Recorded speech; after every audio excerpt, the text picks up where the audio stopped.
안녕하세요, 김효석입니다. 하루 1책, 매일 한 권의 책을 읽어드립니다. 오늘 함께할 책은요, 처세술에 관계된 책을 소개해드리려고 합니다. 책 제목이 이래요. 회사가 붙잡는 사람들의 1% 비밀, 신현만 님이 지었습니다. 부제는 이렇게 붙어 있어요. 내가 직장 1년차 이 책을 봤더라면 CEO가 되었을 것이다. 이 헤드헌터십니다. 그리고 언론사 기자 출신이시고요. 저는 이 책 보면서 아이고 뭐 뻔한 그냥 자기계발서 처세술이겠지 했는데요.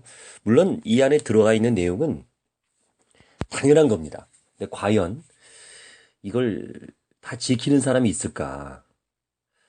이렇게 하는 사람이 있을까? 만약에 있다면 그 사람은 진짜 CEO가 될 거예요. 예.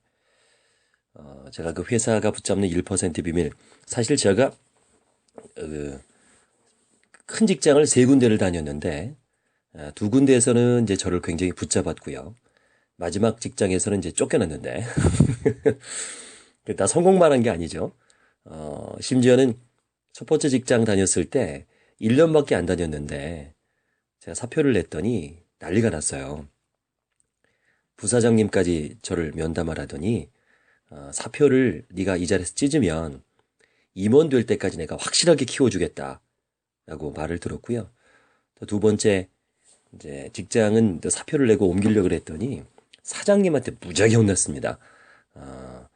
그처럼 참 직장생활 잘했거든요. 근데 여기 보니까 다는 아니고요. 제가 한 80% 이상은 했더라고요. 이 책에 있는 것들을. 굉장히 사랑을 많이 받았어요. 회사 간부들한테, 임원들한테, 윗사람들한테. 근데 세 번째 직장에서 왜 제가 퇴출당했냐면 윗사람한테는 잘 보였는데 이제 팀장이 되고 리더가 됐는데 주변 사람들한테 악평이었죠. 너무 위만 보다 보니까. 그래서 나머지고 한 20%가 부족해서 그러지 않았을까. 요즘에는 그 20% 부분에 대해서 반성을 하고 열심히 살고 있습니다. 그래서 더더욱 이 책의 내용이 가슴에 팍팍 와 닿아요. 내가 그래서 그렇게 사랑받았었구나 그때. 그때는 이 책을 보지 않았는데도 자연스럽게 이렇게 행동에 옮겨졌던 부분들이 있었거든요. 그래서 이 책에서 공감됐던 부분들을 알려드리겠습니다. 우선 프롤로그부터 한번 볼까요? 회사에는 분명한 그들만의 원칙이 있다. 여기 3명의 직장인이 있습니다. 각기 다른 이유이긴 하지만 하나같이 회사로부터 또 상사로부터 뒤통수를 얻어맞은 사람들이에요. S전자의 김 차장, 이건 다 실제로 있었던 일을 이렇게 정리해 놓은 겁니다. 실제 사례입니다. 오늘 발표된 부장 승진 명단에서 자신의 이름이 없는 거예요. 이번에는 정말 주변에서 다 승진할 거라고 다 얘기를 했었고 자기도 승진할 거라고 생각했는데 정 차장, 동기인 정 차장은 누락될 거라고 다 생각했는데 이제 정 차장이 올라간 거예요. 근데 정 차장 보니까 업무 처리할 때 우유부단하고 좀 이해가 안 되었거든요. 왜 그랬을까? 지난번 중국 사업 확장을 위해서 사장 직속 TFT에 빠졌기 때문일까?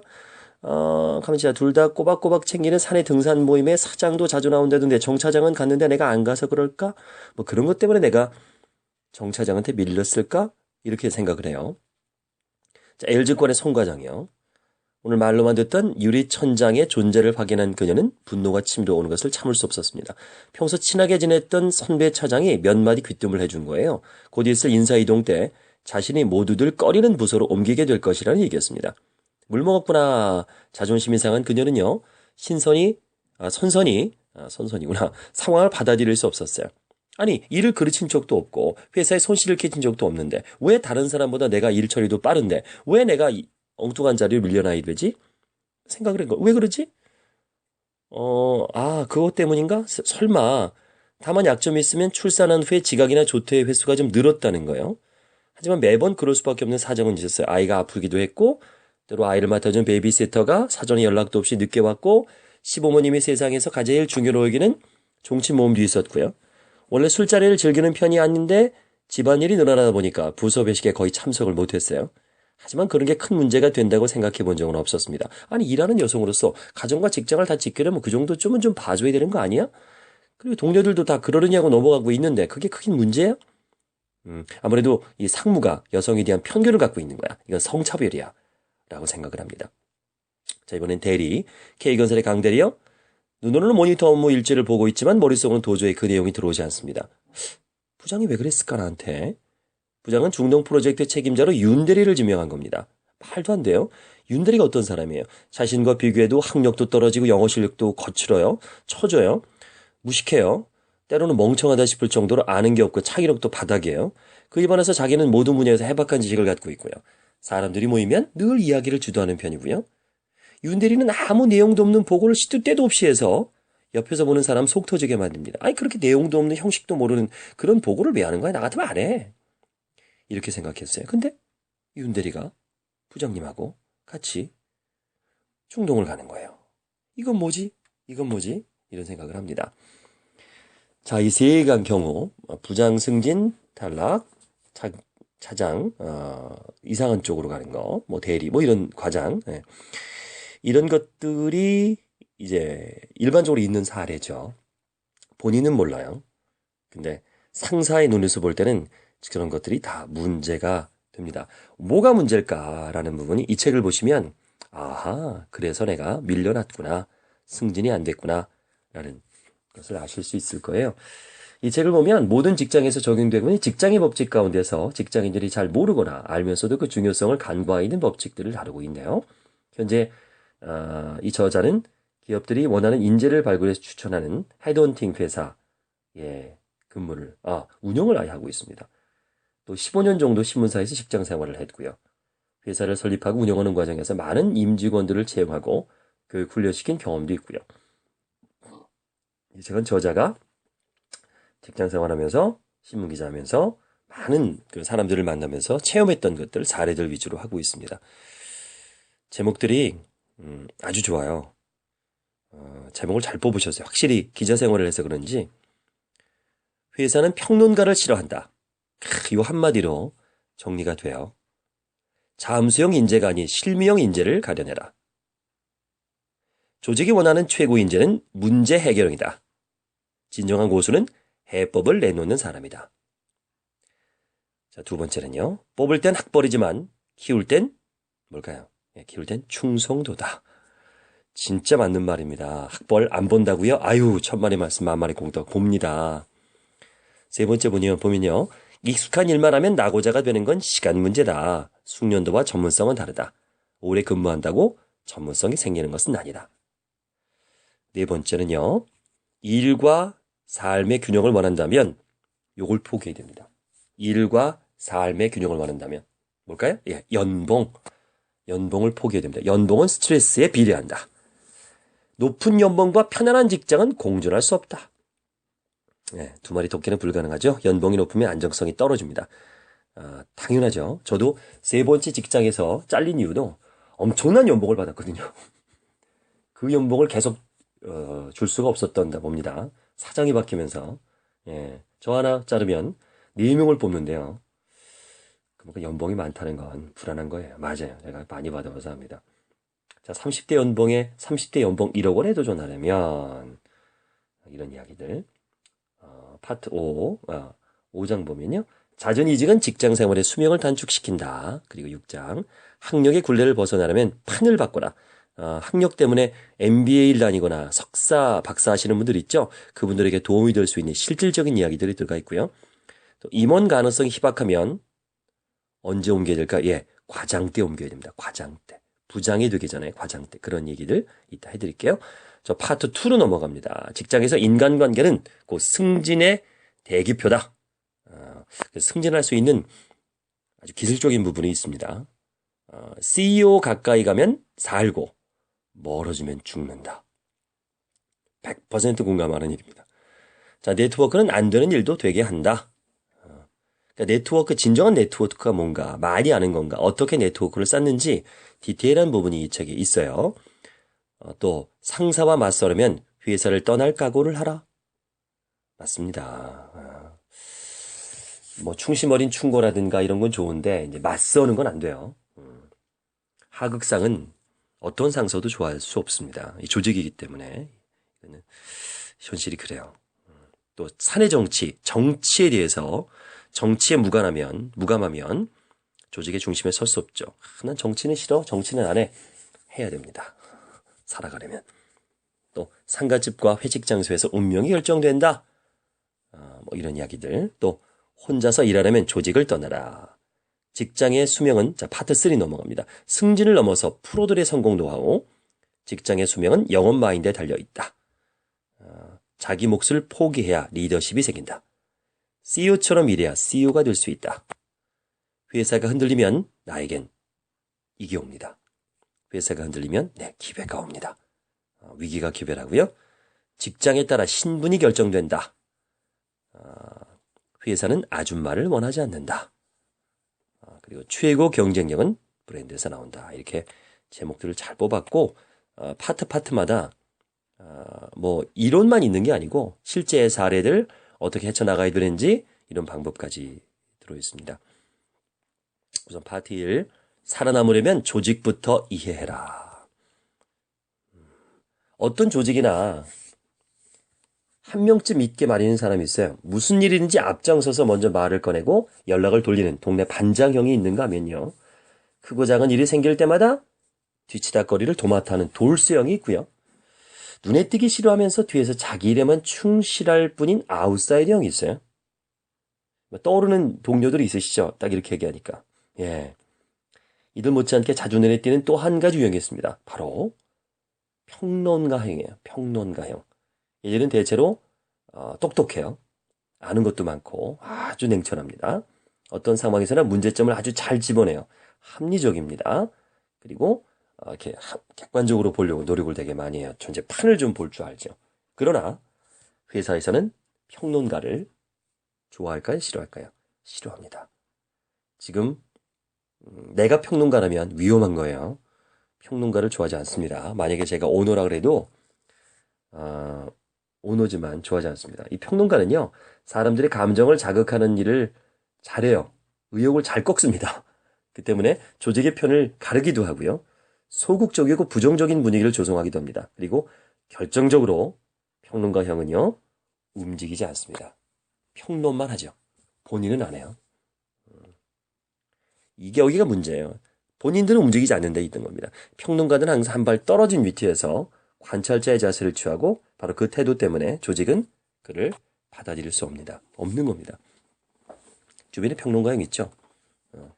날은 아니라고 할지 몰라도 내가 평론가형이 될 수도 있어요. 자, 잠수형 인재가 아닌 실무형 인재를 가려내야 되고 그런 인재가 돼야 되겠죠. 면접 볼 때 면접관이 제일 힘들어하는 게 똑똑한 친구를 뽑아놓으면 참 잘해요. 면접도 잘 보고 논리적이고 그런 친구들이 평론가형이 될 가능성이 높거든요. 거기에 대해서 많이 지금 고민들을 한다고 합니다. 정말 기업에서 원하는 건 실무형 인재거든요. 잠수형 인재가 아니라 앞으로 나서서 행동을 하고 해결해 나가는 그런 인재. 면접관들은 면접 보는 사람들, 이 대상자들의 경험들을 조금 파고드는 과정을 통해서 면접의 달인들을, 그러니까 말만 잘하는, 면접만 잘 보는 달인들을 제치고서 실무형 인재를 추려내려고 노력을 합니다. 경력 채용은 더더군다나 실무형 인재가 중요하죠. 이미 직장 생활에 경험이 쌓인 이들을 평가할 때 그들이 무슨 일을 얼마나 어떻게 해왔는가 따지는 것이 가장 중요하겠죠. 또 그 실무형은 문제 해결형이 되어야 됩니다.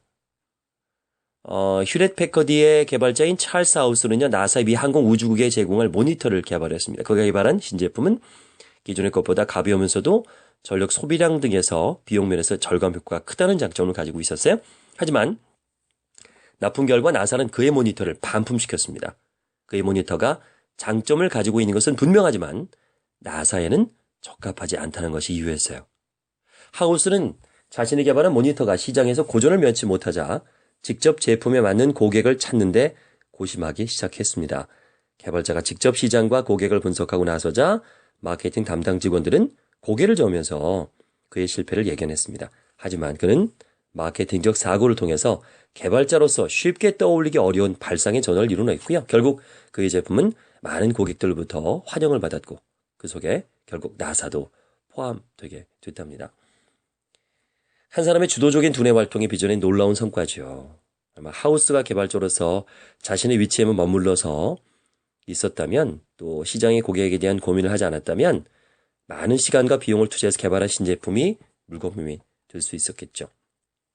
기업에서 최고의 인재를 꼽는 이들이 이런 사람을 찾는 겁니다. 확실히 실무 역량을 갖추고 있고 자신의 직무에서 성과를 내는 동시에 문제 해결을 위해서 해법을 제시하고 직접 뛰어들어서 실행에 옮기는 이들, 곧 문제 해결형 인재를 찾고 있는 겁니다. 쉽지 않죠. 문제를 해결한다. 앞에 나선다. 세월호 사건을 보더라도 안타까워요. 과연 지금 해경이 되게 욕을 많이 먹고 있잖아요. 문제 해결형 인재가 과연 거기 있었을까? 직접적으로 해결하고 나서지 않는 그냥 어떤 보수적인 책임지지 않으려는 그런 것이 너무 강하지 않을까?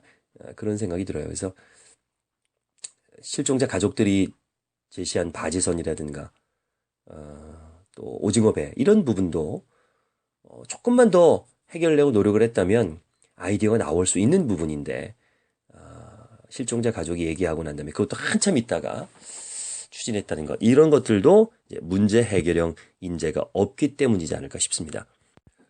뽑을 땐 학벌이지만 키울 때는 충성도다. 너무 마음에 들어요, 이 말. 한국은 학벌 사회인가요? 네, 맞습니다. 저도 제가 봐도 그래요. 저도 대기업이 있어봤고, 방송국에도 있어봤고, 금융회사도 있어봤고, 지금도 강의를 하고 있지만, 고정관념은 그렇게 쉽게 없어지지 않습니다. 요즘 뭐 블라인드 테스트 한다 그러잖아요. 학벌 안 보겠다고. 아이고, 모르시는 말씀. 어차피 자기 회사 입사원서를 넣은 후보자들이라면 일정 수준 이상의 학벌을 갖추고 있다는 거 잘 알고 있습니다. 학벌을 보고 뽑으냐, 안 보고 뽑으냐, 비슷하다는 확신이 있는데 뭐 굳이 학벌로 사람 뽑는 구태연한 기업이라는 소리를 들을 필요가 없겠죠. 이미 기존에는 깔려 있는 겁니다. 하지만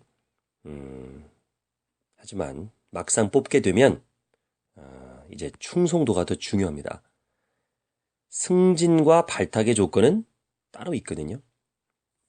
월마트의 창업자인 세몰 웰턴이 데이비드 글라스를 후계자로 낙점을 했을 때 그의 주변 사람들은 모두 깜짝 놀랐답니다. 모두들 물망에 올랐던 또 한 명의 후보자인 론 마이어가 되리라고 예상했기 때문인데요.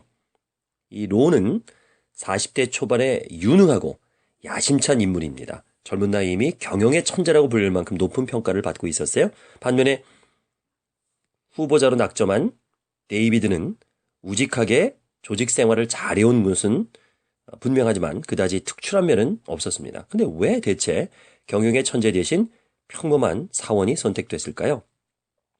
두 사람은 여러모로 달랐지만 가장 큰 차이점은요, 회사를 바라보는 관점이었습니다. 론은 누가 보아도 뛰어난 인재였지만 종종 회사의 창업 정신이나 회사가 지향하는 가치를 무시하곤 했습니다.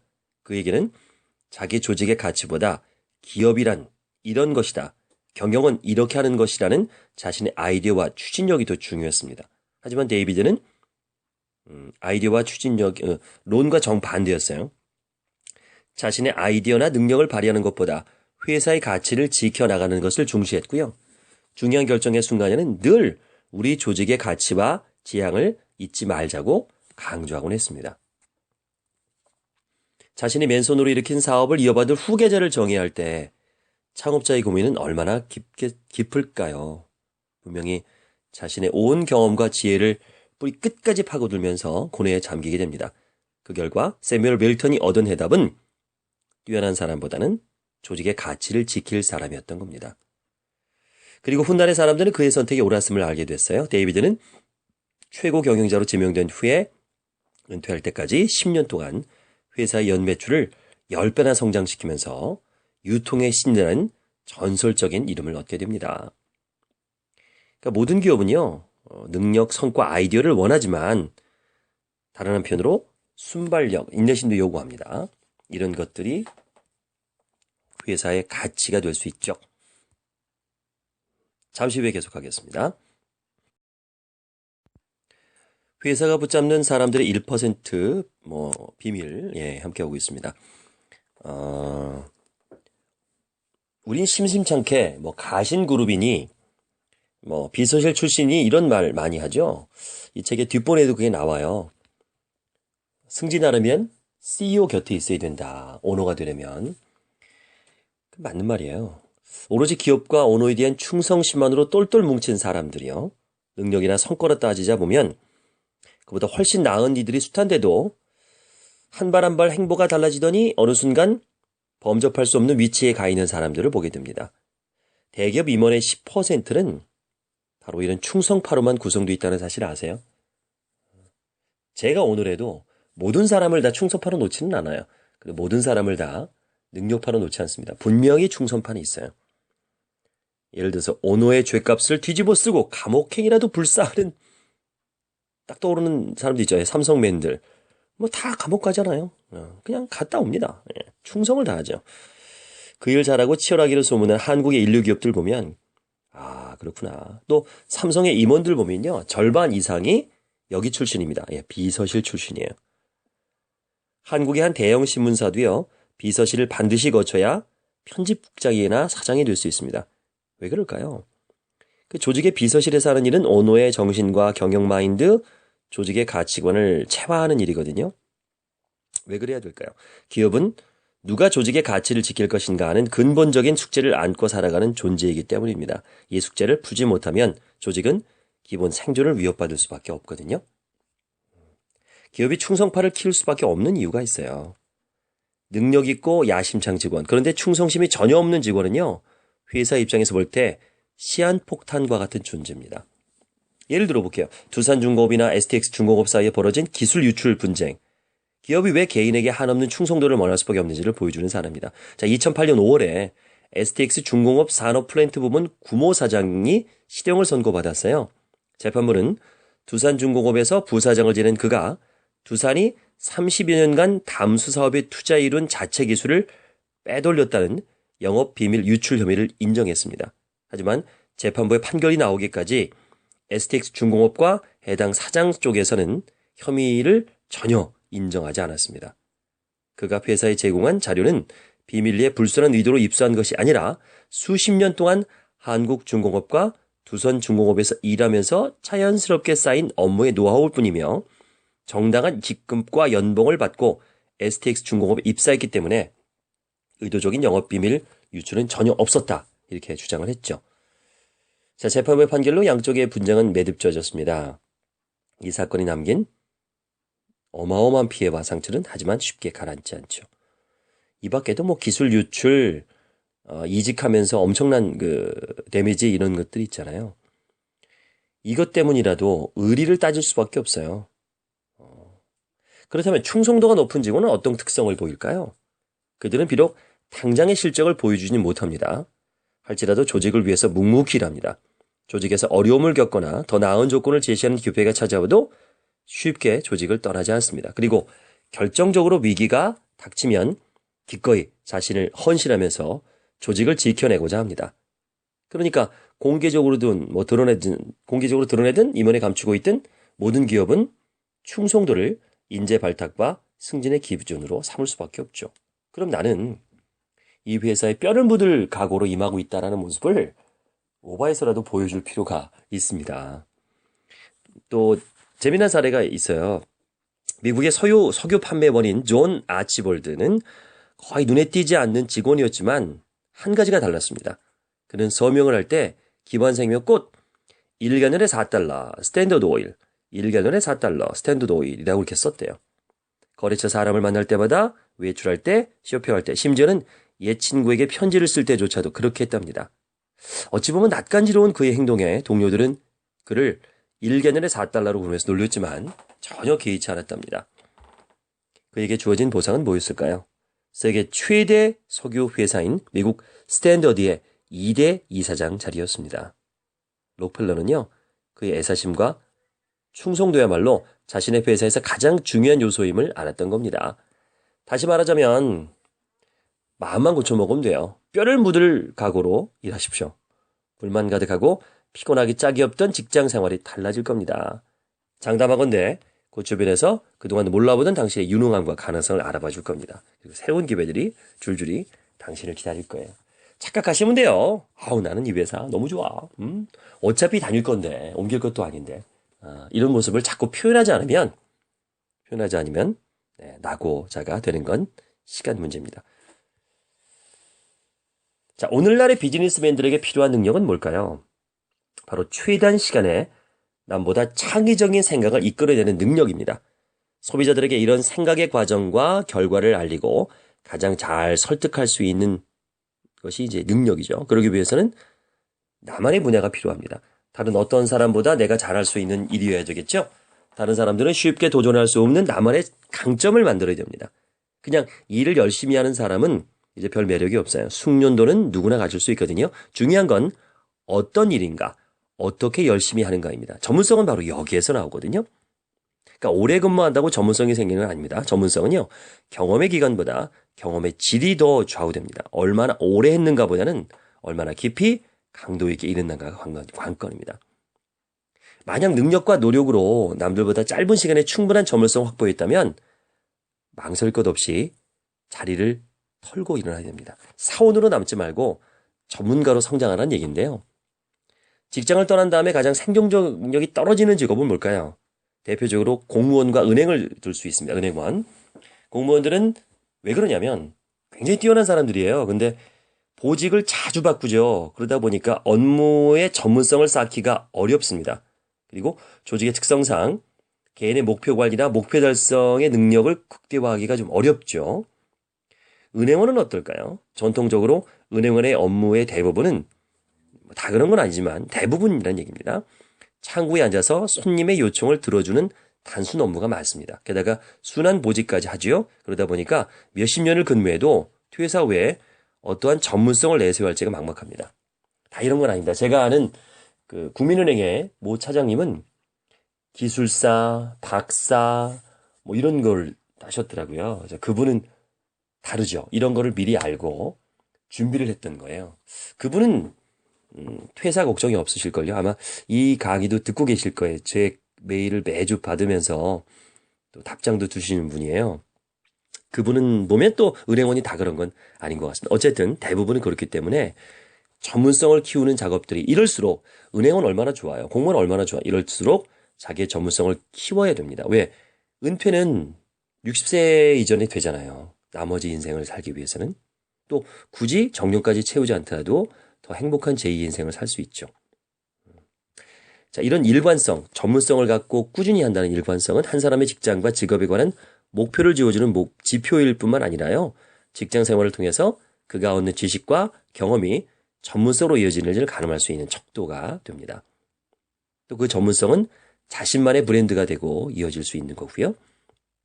바로 지금 10년 후, 20년 후에 어떤 전문가가 될 것인지를 구체적으로 고민해 보세요. 미리부터 브랜드를 만들고 단계별로 실천해 나가십시오. 일관성이라는 큰 지침 속에서 최대한 다양한 경험들을 찾아가십시오. 한 곳에 안주해서는 결코 당신이 원하는 것을 얻을 수 없습니다. 기억하세요. 목표는 전문성이라는 것을 기억하시기 바랍니다. 일과 삶의 균형을 원한다면 이걸 포기해야 됩니다. 네, 연봉입니다. 전 아주 공감을 해요. 김순택 전 삼성 SDI 대표이사가 이런 말을 했네요. 살아남으려면 남들보다 조금 더 고민해야 된다. 적절한 고민과 스트레스는 인류 역사를 발전시킨다. 결국 그렇지 않은 사람은 불평불만만 가지고 잘하는 사람의 발목만 잡을 뿐이다. 모든 직장인의 가장 중요한 관심사는 연봉이죠. 저는 30대에 이미 임원보다 많은 연봉을 받았기 때문에 너무너무 공감해요. 연봉은 스트레스에 비례합니다. 제가 발을 다친 적이 있어요. 스키를 타다가 무릎에 안쪽 인대가 나가서 목발을 짚고 딱 나타났더니 부사장님이 딱 만나자마자 첫 마디가 뭔지 아십니까? 야! 너 인마 네가 연봉이 얼마인데 지금 다쳐? 네 몸값이 얼마인데? 와, 어쩜 그럴 수가 있어요. 야, 그거 괜찮냐? 심하진 않아. 이게 아니라 너 인마 지금 네가 몸값이 얼마인데? 그래서 제가 뭐라 그랬게? 저 앉아서 진행하면 됩니다. 방송하는데 지장 없습니다. 결국 기부스 풀 때까지 컴퓨터만 방송했어요.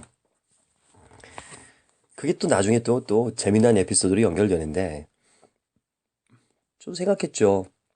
야, 나 하나 자르면 4명 뽑는데. 그 4명이 일을 해야 돼요. 엄청난 스트레스였죠. 재미도 있었지만, 네. 또 사람 심리가 더 올리고 싶거든요.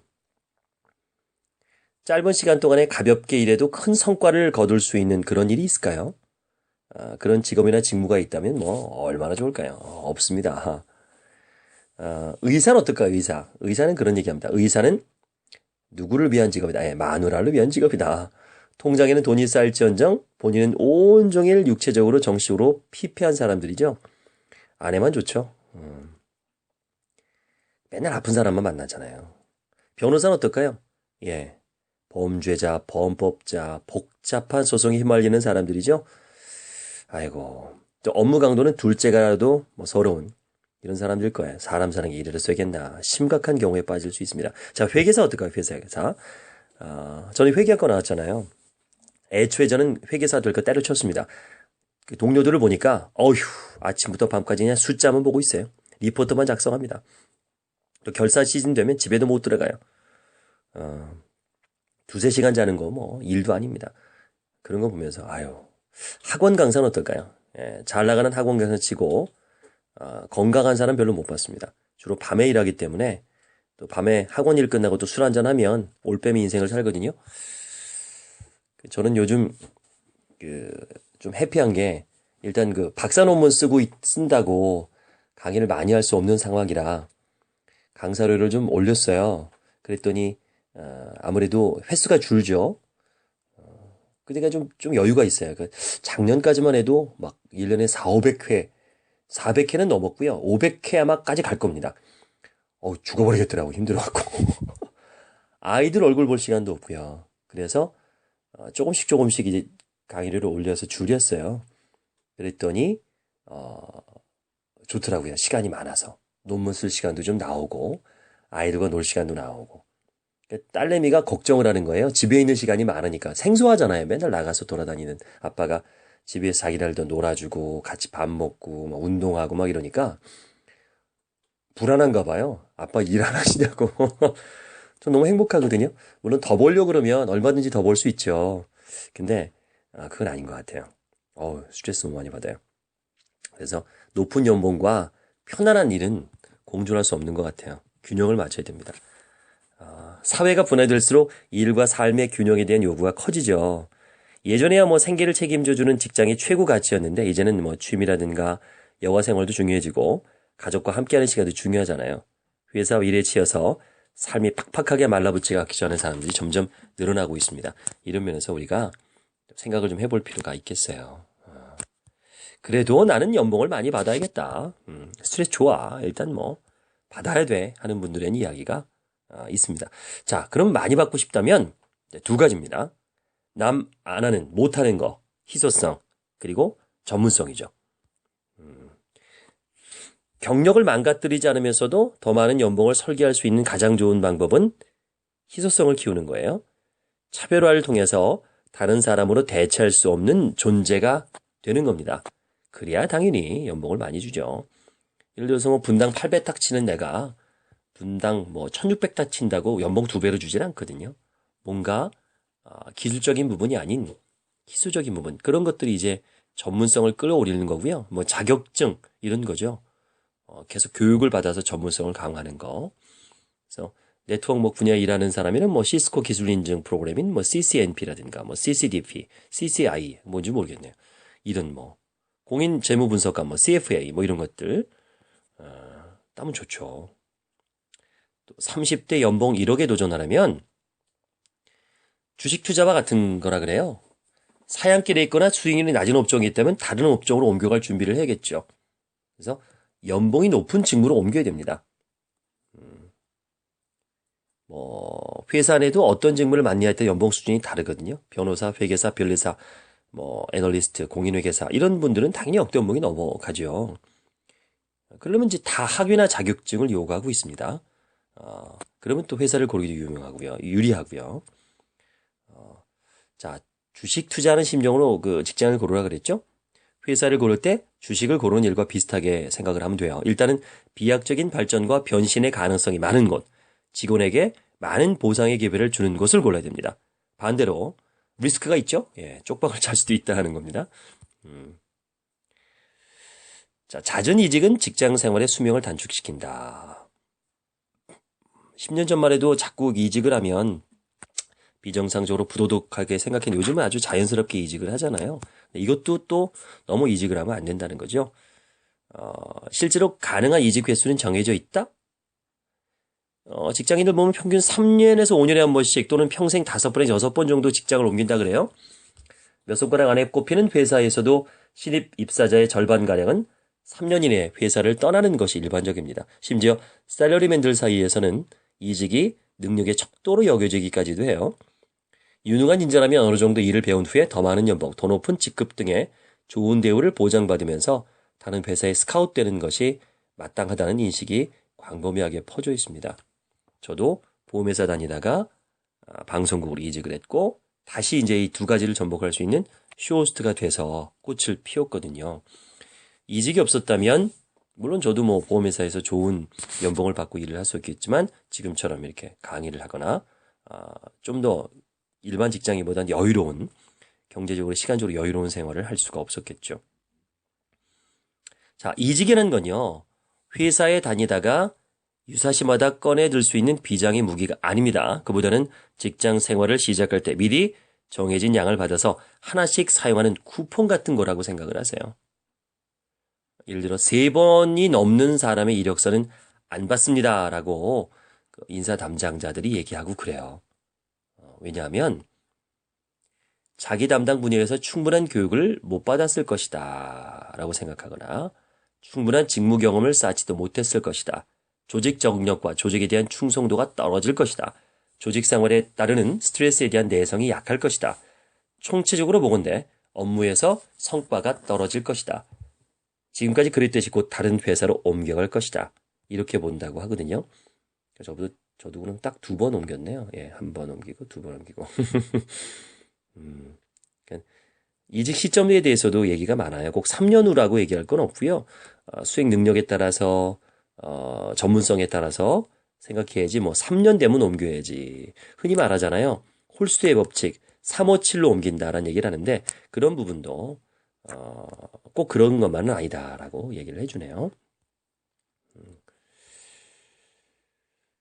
자, 이직 목표를 할 때 이제 중요하게 생각하는 건 행복을 쫓으라고 얘기합니다. 그러면 성공은 따라온다. 돈을 쫓거나 연봉을 쫓지 말고 행복을 쫓아라. 많은 이들이 이직에 실패하는 이유는요. 바로 이직의 동기에 있답니다. 많은 사람들이 직장 생활이나 이직 목표를 성공에 두고 있어요. 이때 성공의 핵심의 잣대는 연봉이나 직급인데요. 적성이나 직책, 직무, 더 나아가서 작업은 뒤로 밀려납니다. 더 중요한 건 적성이나 직무 이런 것들을 생각해야 되는데 그래서 그런 걸 먼저 생각한다면 행복은 따라올 것이다. 그래서 질문을 좀 해요. 자신의 적성이나 경력 목표의 캐리어 골 안에 대해서 고민을 해본 적이 있는가? 또 옮기려는 이유가 적성이나 경력 목표 등 경력 지도에 부합하는가? 현재 직장에서는 전혀 길이 없는가? 이런 것들을 꼭 질문해보고 옮기라고 이 책을 듣자마자 사고 싶은 화법을 제가 직접 만들어 드립니다. 010-4274-1163 010-4274-1163으로 문자 주세요.